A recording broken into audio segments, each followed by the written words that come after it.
Jovem Pan nos Estados Unidos. Correspondente Caio Blinder. Microfone Jovem Pan em Nova York, em áudio e vídeo aqui no Jornal da Manhã. O presidente Donald Trump já foi à guerra contra quase todo mundo. Agora ele faz uma blitz contra a NFL e a NBA. Caio Blinder, bom dia, Caio. Bom dia. Pelos meus cálculos, o Trump apenas não insultou Vladimir Putin e o Palmeiras. Essa é a minha... Eu não sei os motivos, a agenda dele para não insultar o Palmeiras, o Vladimir Putin, a gente sabe. Bem, falando sério, realmente, a gente sempre diz, é sem precedentes o que o Trump faz, ele sempre cruza uma barreira e cruzou mais uma com essa nova guerra contra os superatletas profissionais americanos. Ele deflagrou essa nova guerra na sexta-feira em um comício no Alabama, que é o estado talvez mais conservador dos Estados Unidos, que tem realmente uma herança de racismo e segregacionismo muito grande, né? O foco do Trump, ele diz que não é racista, mas são o que? Atletas negros, né? Ele os acusa de não serem patrióticos, porque eles se ajoelham no hino nacional, e ontem o movimento cresceu. Mais de 150 atletas, inclusive donos dos times, que em sua maioria são doadores de campanha do Trump, eles se aliaram realmente em repúdio ao Trump, não tanto porque um outro jogador acha que tem que usar o hino para protestar, mas pelo fato que um presidente dos Estados Unidos, do seu púlpito, pediu que quem use do seu direito à livre expressão, que é a Constituição Americana, a primeira emenda, seja demitido. Ele pediu isso. Imagine se realmente um presidente pedir que um jornalista seja demitido por expressar sua opinião, ou qualquer cidadão americano. Foi isso que o Trump fez, se comportando mais como um Vladimir Putin ou um Erdogan. E como é que foi a repercussão da vitória da Angela Merkel, da democracia cristã na Alemanha? Olha, é uma vitória decepcionante, como a gente conversou muito aqui na semana passada sobre as prévias eleitorais. Ela venceu, mas não é uma vitória retumbante, e a grande manchete eleitoral alemã é a entrada no parlamento de um partido de extrema-direita, Alternativa para a Alemanha, que teve 13% dos votos, quase triplicou sua votação em relação à última votação, mostrando que a Alemanha, apesar de sua carga histórica, não está imune a esse furacão populista na Europa, né? Então a Angela Merkel vai formar um governo, o seu quarto governo, mais fraca, e pelo que eu conheço da Angela Merkel, taticamente ela deve um pouco mais para a direita, realmente para trazer de volta eleitores que se refugiaram nesse partido de extrema-direita, que tem uma plataforma muito virulenta contra imigrantes e contra a própria União Europeia. Na França também, né? Como é que você vê esse crescimento da direita na Europa?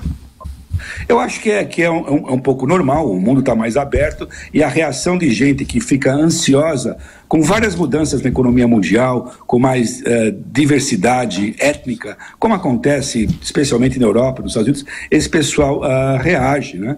E são sequelas da própria crise econômica de 2008, mas eu não vejo um cenário aterrador. Vamos lembrar que Macron venceu com folga Marine Le Pen na França em maio passado, e a Angela Merkel ainda tem um bunker, né? Ela está no seu bunker, um pouco mais fraca, mas ainda é uma líder muito robusta, e a lição do Brexit mostrou como é tumultuado você fazer esse tipo de mudança. Então é um momento realmente um pouco fluido na política desses países mais ricos, com Trump de um lado do Atlântico e o que está acontecendo na Europa do outro, mas realmente a impressão que eu tenho é que o centro ainda é muito forte, e ele reage quando países como da Europa ou próprios Estados Unidos vão demais ou para a esquerda ou para a direita. Precisa ver, Caio, isso é uma tendência, né? Porque no caso da Alemanha é o país que mais recebeu os refugiados. Não é fácil, né, ter acontecido isso, porque a Alemanha foi um país que conseguiu fazer um trabalho de desnazificação que eu acho que é único na história do mundo. O que aconteceu na Alemanha depois de 45, num prazo tão curto de tempo, você construir efetivamente a democracia, desnazificar a sociedade e o Estado, né, construir a democracia, tendo ao lado um país, a Alemanha Oriental, que representava o totalitarismo de outra faceta, né? Não foi fácil, quer dizer, e agora, depois com a reunificação, o custo da reunificação, e o que chama a atenção é que a alternativa para a Alemanha, onde ela melhor foi votada, foi nos estados da antiga Alemanha Oriental, né? E a ironia, né? Não só a extrema-direita, como a extrema-esquerda, sim, também foi votar, ela saiu bem, a extrema-esquerda também saiu bem nessa eleição. 20% dos eleitores alemães votaram em partidos extremistas, 20%. Um país que abominava o extremismo. Tem toda a razão. Eu acho que o que mostra também que é o tendão de Aquiles da Alemanha ainda é a sua parte oriental, que vai precisar realmente acompanhar o ritmo da história. Era a parte mais atrasada, claro. Ô Caio, boa semana para você. Deixa eu fazer mais uma pergunta. Vamos lá, José. Pode, claro. Nós demos uma notícia hoje aqui, Caio, de que o primeiro-ministro Shinzo Abe do Japão está prognosticando um plebiscito mudando o parlamento, inclusive, para tomar medidas contra a Coreia do Norte. Como é que você vê isso, Caio?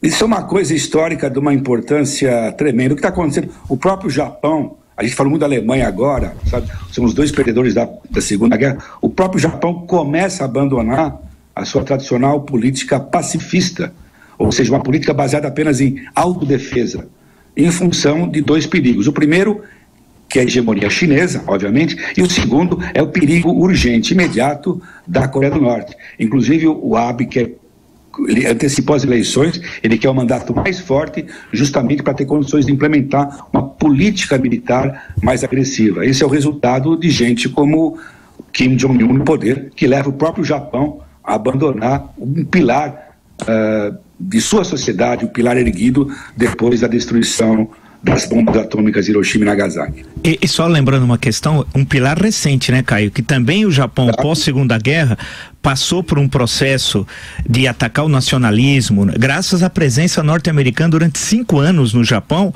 aprovação nesse espaço de tempo de uma Constituição. A palavra é ocupação. Ocupação, né? Perfeito. A ocupação, o general MacArthur, né? A aprovação de uma Constituição, o imperador Hirohito, criminoso de guerra, vale lembrar, Hirohito, criminoso de guerra, né?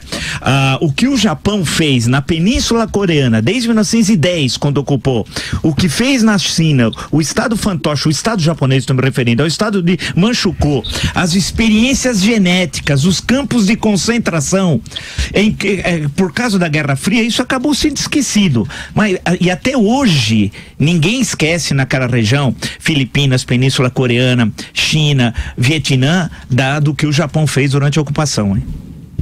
E o Japão jamais assumiu de forma tão vigorosa e transparente sua culpa, como a Alemanha fez, perfeito, né? Perfeito. Então. Ô Caio, bom trabalho para você, boa semana, até amanhã. Obrigado.